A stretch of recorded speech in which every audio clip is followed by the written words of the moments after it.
สวัสดีค่ะช่องเลขหวยไทยลาวค่ะวันนี้นะคะเป็นคลิปสรุปเกี่ยวกับตัวเลขหวยลาวนะคะจับชุด4ตัว3ตัวแล้วก็2ตัวบนล่างโดยการใช้สูตรสถิติเลขวิ่งนะคะในรอบนี้คิดมาทั้งหมด19สูตรเลขวิ่งนะคะเดี๋ยวลองมาดูงวดที่แล้วนะคะว่าผลงานเป็นยังไงบ้างงวดที่ผ่านมานะคะหวยออกเป็น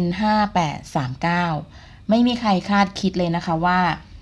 5839เนี่ยมันจะออกเป็นเลขซ้ำจากงวดก่อนของวันที่14งวดวันที่14ออกเป็น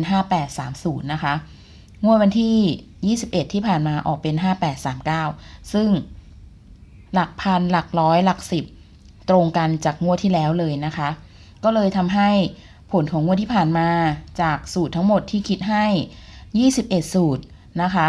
ก็จะเข้าเฉพาะเลขเด่นเท่านั้นนะคะแต่ว่าตัวเลขที่จับไม่เข้าอย่างตัวเลขงวดที่แล้วเลขเด่นสุดก็คือเลข3นะคะที่มาเยอะสุดแล้วก็เลข5นะคะ58นะคะแล้วก็เลข9สูตรของเลข9มาแค่สูตรเดียวนะคะมาดูผลของการจับเลข4ตัวนะคะก็ไม่คิดว่ามันจะมาซ้ำเป็น58เพราะฉะนั้นก็เลยจับเป็น53ให้นะคะก็เลยไม่ได้เข้าไปทั้งบนและล่างเลยมาดูสูตรหลักดับประจำหลักหลักดับพันนะคะก็5839ก็ไม่ค่ะก็ได้ตามสูตรนั้นนะคะหลักร้อยเป็น8ก็8ก็ไม่มาหลักนี้แสดงว่าสูตรนี้ผิดนะคะเพราะฉะนั้นสูตรนี้งวดรอบนี้ก็คือจะไม่ได้เอามาใช้นะคะกับสูตรนี้มันเป็น39เห็นไหมก็เลยได้ไม่ได้ไปก็จะเป็น2สูตรของเลขดับที่ยกเลิกการใช้ไปเลยนะคะสำหรับรอบนี้นะคะคิดให้ทั้งหมด19สูตร19สูตรเลขวิ่งมาดูผลก่อน19สูตรนะคะก็จะมีเลขทั้งหมด9ตัวนะคะจะไม่เจอเลข6จะมี3มี8มี0มี7มี5มี9มี4มี2นะคะไม่เจอเลข8ไม่เจอเลข6เลยเลขที่มาเยอะสุดก็คือจะเป็นเลข9เลข5เลข8นะคะแล้วก็3 7 2ก็ลองลงมาเจอ2สูตรแล้วก็0กับ4นะคะเจออย่างละ1มาดูประจำดับประจำหลักนะคะดับหลักพันก็จะมี2 0 3ดับหลักร้อยก็จะมี5 9 2 7ดับหลัก10จะมี0 2 8ดับหลักหน่วยจะมี5 1 9นะคะตัวเลขที่จับทั้งหมด4ชุด4ตัวนะคะจะมีทั้งหมด7ชุดก็จะจับตามเลขเด่นแล้วก็ตัดเอาจากตัวเลขดับออกไปเดี๋ยวมาดูนะคะว่าที่จับให้ก็จะมี7 8 1 4 7 1 9 4 7 5 9 4 2 8 9 4 8 0 9 4 7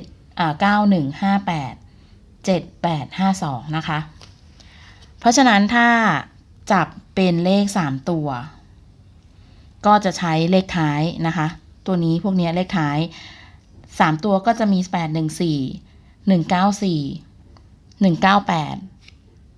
894 594 852 094จะเยอะนิดนึงนะคะเน้นตัวเลขที่ถ้าเกิดเป็นตัวเน้นนะคะเยอะสุดรอบนี้ก็จะเป็น9รองลงมาก็จะเป็น5ซึ่งตัวเลขจะคล้ายๆเลยมี9มี5มี8จะซ้ำกับงวดที่แล้ว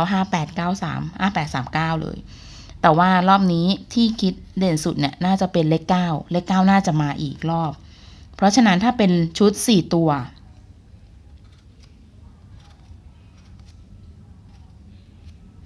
ก็จะขอเน้นชุดที่มีเลข9ในสูตรนะคะในชุด3ตัวบนก็เช่นกัน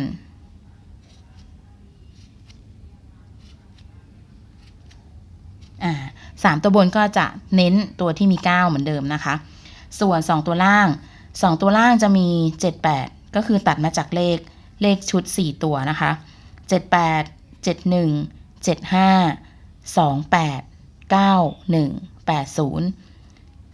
ตัวบนก็จะมี14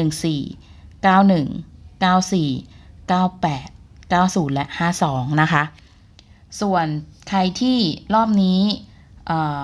ไม่ได้ลงวิธีการคิดของแต่ละสูตรให้นะคะจะมีลงให้ที่เป็นชุด2ตัวล่างนะคะจะมี2สูตรที่สามารถมาได้2ตัวล่างซึ่งมันคือเลข75นะคะมันคือเลข75ตัวนี้นะ7กับ5สามารถได้พันกับ100นะแล้วก็มีถ้าเป็นเลขบนนะคะเลขบนก็จะเน้นเป็นตัว9ทั้งหลายนี้นะคะ91 94 98 90สามารถมาได้ในหลัก10หน่วยนะคะส่วนตัวบนก็จะมีอีกอัน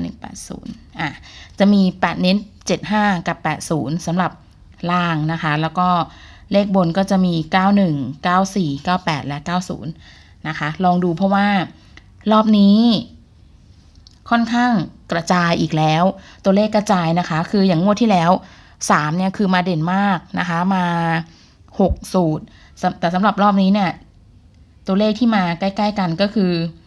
มี9มี5มี8เนี่ยมาใกล้ๆกัน3กับ4สูตรนะคะมันก็เลยทำให้จับยากนิดนึงนะคะก็ถ้าเกิดใครชอบแบบนี้ก็สามารถจับ8 5 9ได้แล้วก็หาตัวอีกตัวอื่นเนี่ยเข้าไปประกอบในสูตรอีกสัก1ตัวนะคะแต่ที่จะเลี่ยงนิดนึงก็คือว่ากลัวมันจะไปซ้ำกับ2งวดที่ผ่านมาซึ่งตัวเลขมันใกล้เคียงกันมากนะคะก็เลยฟันธงว่า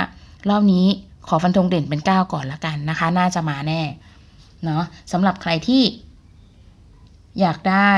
สูตรเดี๋ยวขอเป็นรอบหน้านะคะเดี๋ยวจะลงให้เพราะว่ารอบนี้ไม่ได้ลงการคิดให้เท่าไหร่นะคะลงให้นิดเดียว2สูตรเท่านั้นเอง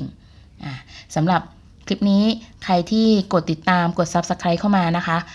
ขอบคุณมากเลยนะคะทำให้ช่องเติบโตขึ้นไปอีกนิดนึงแล้วเราก็จะพยายามคิดสูตรที่มันเดินดีๆนะคะแล้วก็แสดงวิธีการคิดให้ติดตามกันนะคะสำหรับคลิปนี้ขอบคุณมากค่ะสวัสดีค่ะ